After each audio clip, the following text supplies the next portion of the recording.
si les océans se déchaînent, je les traverserai avec toi.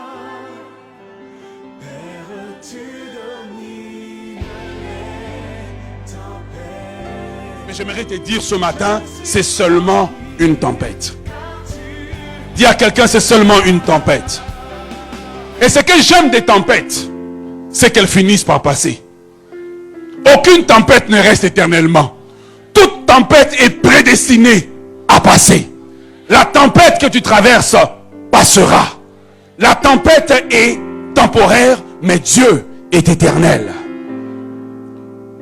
Quand Jésus se réveille, on le réveille, on dit, mais maître, nous périssons. Tu es en train de dormir. Jésus se réveille. Et vraiment, il dit une parole.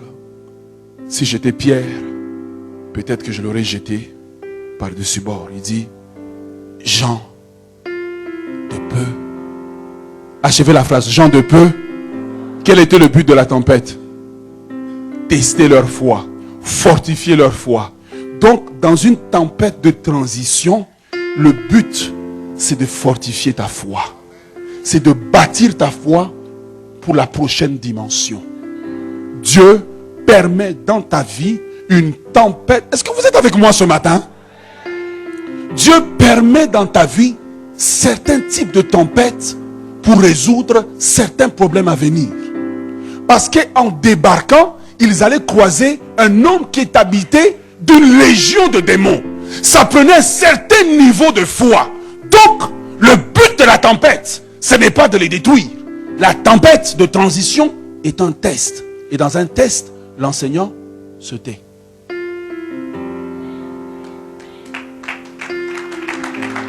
Le silence dans une tempête de transition n'est pas une punition, mais c'est une vérification que la matière a été maîtrisée et acquise afin que quand on passe de l'autre bord, on a une dimension de foi plus forte.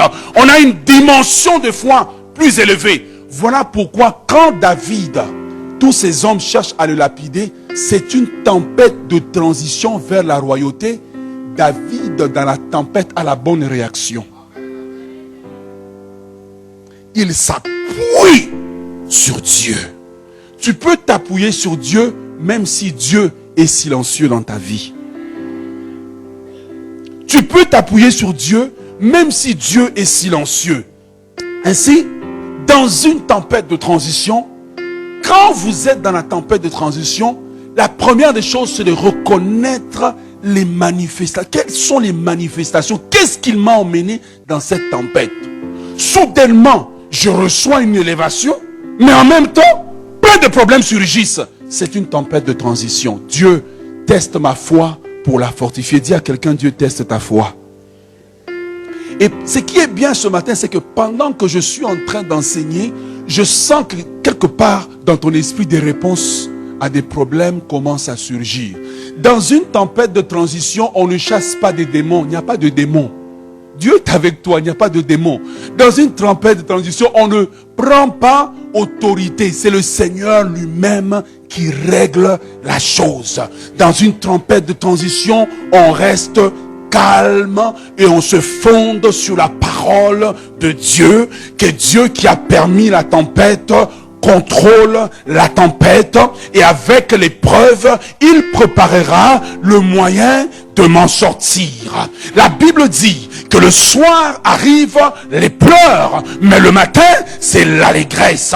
La Bible dit que ceux qui portent leurs semences avec larmes, quand